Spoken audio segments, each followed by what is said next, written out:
Assalamualaikum warahmatullahi wabarakatuh. Di materi kali ini kita akan bahas mengenai perulangan pada Python. Sebelumnya kita udah bahas mengenai tipe data dan seleksi kondisi. Ini akan saling keterkaitan nanti untuk proyek kedepannya. Lalu perulangan itu apa sih? Bisa kita lihat di sini ada flowchart mengenai perulangan. Ini adalah startnya.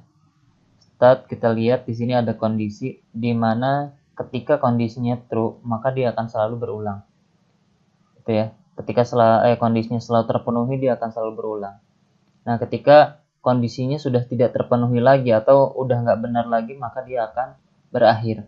Jadi contohnya gini, kita akan menampilkan nilai dari 1 sampai 5. Ketika nilainya itu sudah melebihi batas maka dia akan berakhir perulangannya, gitu ya.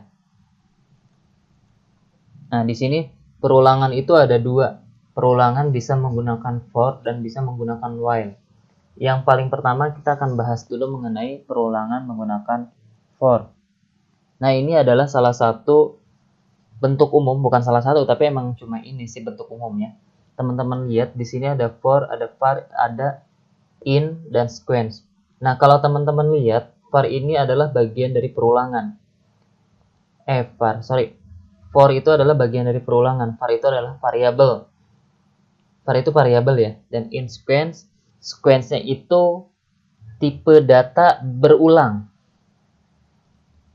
Tipe data berulang. Nah, kalian lihat ini bentuk umum ya. Di akhir itu ada titik 2. Nah, ini fungsi dari yang ada di dalam perulangan for. Kalau teman-teman lihat di sini list range-nya itu 10, tapi yang ditampilkan itu 0 sampai 9. Gitu ya. Ini tipe datanya list nih. Jadi yang tampilin itu 0 sampai 9. Kalau misalkan 10 mau masuk berarti di sininya 11. Tinggal disesuaikan aja sama kebutuhan. Kita langsung praktekkan aja. Contoh warna hitam. Ini tipe datanya list ya. Lihatnya dari mana nanti kita coba bandingkan dengan yang lain.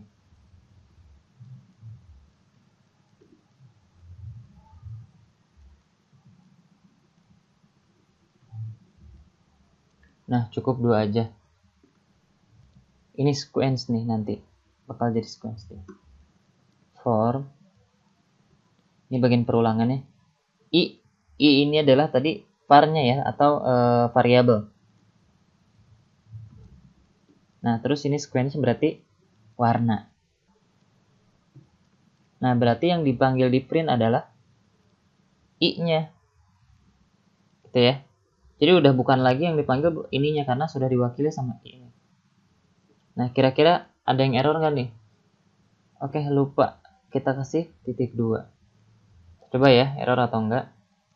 Dia error. Kenapa? Coba kita kasih spasi.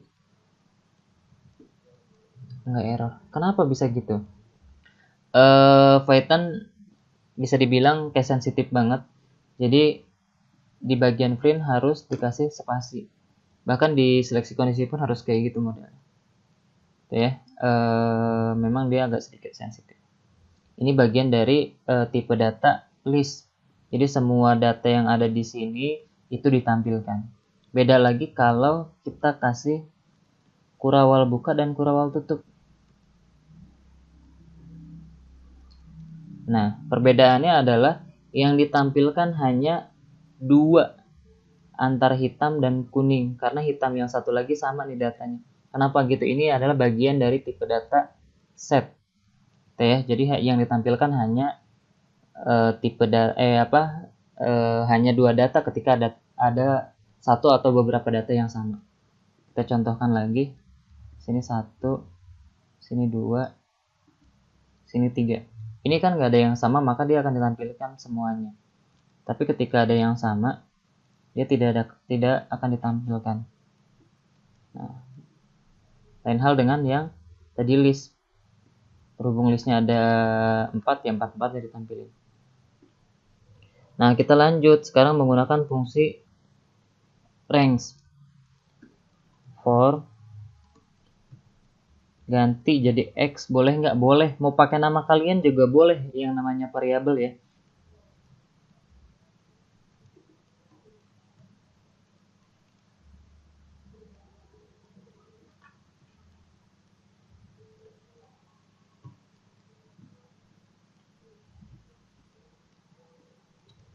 Tuh error. Error di mana nih? Error di sini atau di space ini, kita lihat. Nah, masih error. Ininya harus dikasih sorry.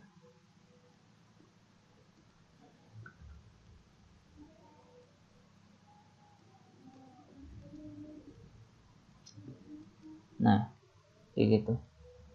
Ini sesuai dengan yang tadi di slide ya. Kalau kita kasih 6, maka dia yang akan ditampilkan adalah 5.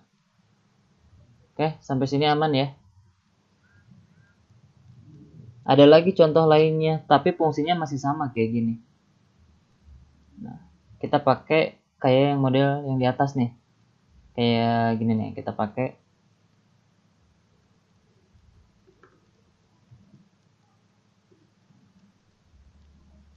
Nah, ini variabelnya string, punya nilainya 10. Jadi nilai sama dengan 10. Jadi si nilai ini punya si variabel nilai ini punya nilai yang namanya 10 ini. Nah, jadi 6 ini kita bisa menggunakan bisa memanggil nilai yang ini ya. Jadi yang di sini tetap. Kalau kayak gini bisa nggak? Kita coba aja dulu. Nah, bisa. Karena dianya 10, maka yang ditampilkan itu adalah 0 sampai 9. Oke, bisa kita gunakan seperti ini ya. Tadi kalau seandainya menggunakan kayak gini dia nggak bisa nih. Kalau kayak gini dia nggak bisa. Kita coba. Kalau kayak gini dia tetap error, makanya harus kita kasih scroll buka sama scroll tutup. Nah, kayak gini nanti bentuknya akan berulang. Kalau ini kita ganti jadi 100, dia akan berulang sampai 99 ya. Ini akan panjang banget pasti. Oke. Kalau seandainya kita 1 juta, mungkin akan error nih. Kita coba aja. Nah, dia errornya kayak gimana sih? Lihat tuh, dia akan berulang terus tanpa berhenti ya, sampai kondisinya tuh terpenuhi. Baik, akan kita lanjutkan yaitu menggunakan perulangan while. Teman-teman bisa lihat di sini bentuk umum dari while itu sendiri nggak jauh beda ya. Tadi bentuk umumnya 2 baris, di sini pun sama. Cuma perbedaannya di sini kalau teman-teman lihat di situ ada while, ekspresinya apa, statement, di situ ada kurung buka. S itu bisa jadi blok statementnya. Kalau teman-teman lihat di sini diakhiri dengan titik 2, nggak jauh kayak for yang tadi. Dan perulangannya pun hampir mirip ya. Cuma di sini kalau kita lihat ada kondisi. Jadi gini, ini startnya ya. Jika kondisinya tidak sesuai dengan yang diperintahkan, maka dia akan berakhir. Jadi di sini ada else-nya nih. Di bagian kondisinya ada else-nya. Tuh ya, jadi tadi nanti di while ini ada fungsi else yang akan menghentikan ketika kondisinya tidak terpenuhi atau salah. Tapi ketika dia terpenuhi, dia akan selalu berulang sampai selesai. Kita lihat di sini ada 2, ada loop, ada looping kendali. Jadi ketika kondisi ini ya, ketika kondisi ini tidak terpenuhi, bukan tidak terpenuhi, tapi ketika kondisinya salah atau looping yang tidak yang terus menerus, itu ada di kondisi ini. Kondisi yang pertama, dia loopingnya terus-terusan sampai misalkan kayak tadi kita pernah coba kondisi di mana kita akan menampilkan perulangan dari 1 sampai 1 juta. Itu looping yang bisa dikatakan lama ya, atau tidak terhingga, maka dia akan selalu melakukan looping. Nah, makanya di sini ada fungsi kedua, yaitu kendali looping. Jadi perlu ada yang namanya kendali atau batasnya, gitu ya, nggak sampai 1 juta juga perulangannya karena terlalu banyak. Makanya tadi ada fungsi di while itu ada fungsi yang namanya else sebagai kendali ketika tidak sesuai atau tidak sesuai dengan ketentuan, maka dia akan berakhir. Nah, ini yang tadi kita sebut-sebut, Python mendukung penggunaan else sebagai pasangan dari while. Blok pernyataan else hanya akan dieksekusi bila kondisi while bernilai salah. Kita langsung praktekkan aja biar nggak bingung ya. Ini coding yang tadi, kita coba langsung praktekkan aja.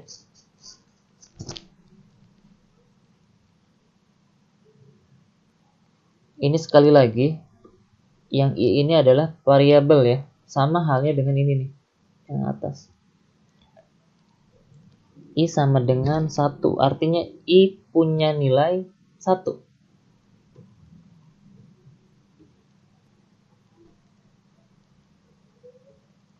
Ini sesuai dengan kebutuhan kalian ya, nanti disesuaikan aja. Ini lebih dari, kurang dari, itu nanti kalau teman-teman lupa silahkan dibaca lagi. Ingat harus selalu dikasih titik 2. Sorry, ini kalau kita kasih titik 2, ini bedanya ya. Kalau seandainya tidak kita kasih titik 2, dia pasti enter adanya di baris while, nantinya salah. Tapi ketika kita kasih titik 2, dia langsung berada di sini nih. Gitu ya. Itu artinya sebetulnya kesalahan kita sendiri.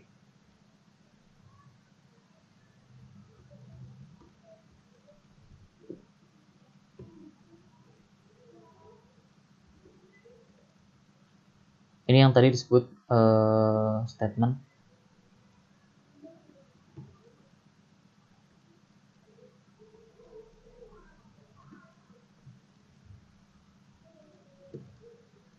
Bisa nggak nih kalau kayak gini? Kita coba aja dulu running apa enggak. Nah, ini yang disebut dengan looping yang tidak terhingga. Mau sampai kapan? Karena kondisi dia salah. Karena perlu diakhiri pakai apa? Pakai ini. Nah, dia berakhir.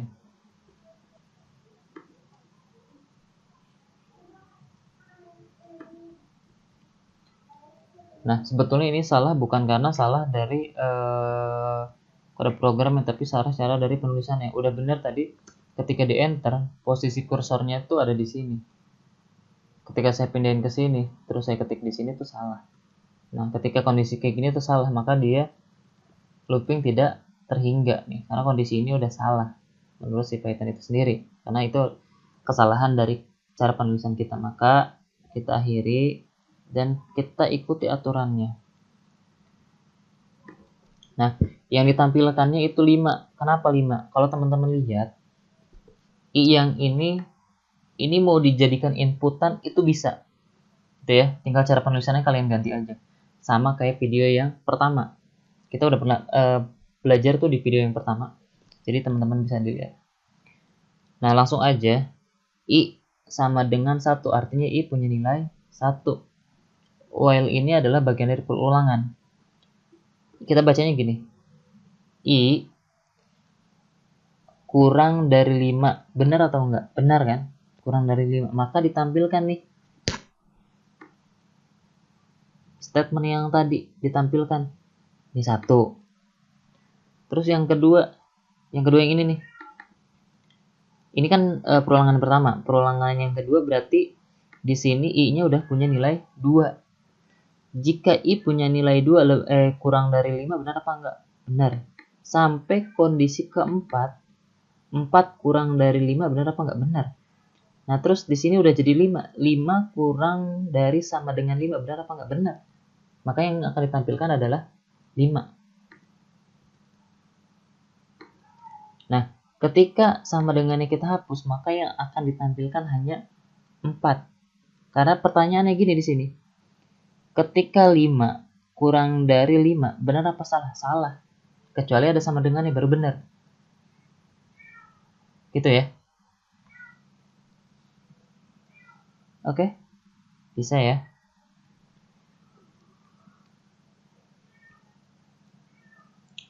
Kita ganti lagi. Kita rombak-rombak aja programnya. Koma I. Nah, ini yang tadi saya maksud. Looping pertama, looping kedua, looping ketiga, looping keempat. Sampai looping kelima nih. Kondisinya benar apa salah. Nah, gitu ya. Kalau seandainya saya ganti jadi 10, maka yang akan ditampilkan sampai 10. Tapi ketika kondisinya salah. Ini salah apa benar? Salah ya. Nih, kita bacanya gini. I punya nilai 1.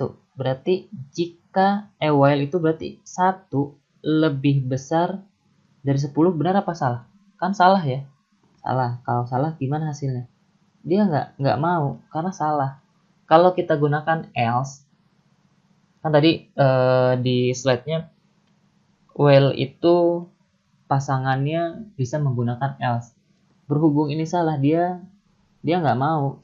Dia cuma ngedip-ngedip doang. Tapi ketika kondisinya betul, apa yang akan terjadi? Error, bos.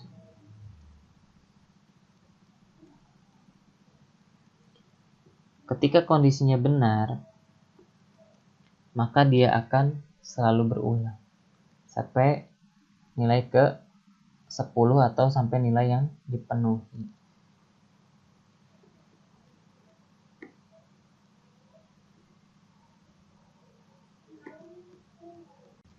Baik, akan kita lanjutkan atau kita tambahkan else ya, supaya kita bisa melihat kondisi terakhir itu akan menampilkan kayak gini. Ini jangan lupa dikasih titik 2 supaya dia langsung posisinya ada di sini kursornya ya.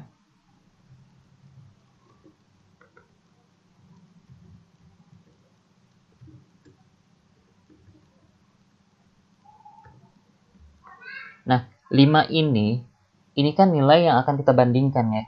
Contohnya kayak ini nih. Jadi nilai yang akan ditampilkan tuh sampai berapa. Ini bisa kita buat variabel. Contohnya di sini kita buat nilai akhirnya itu 5. Berarti di sini akhir. Kita jadiin variabel.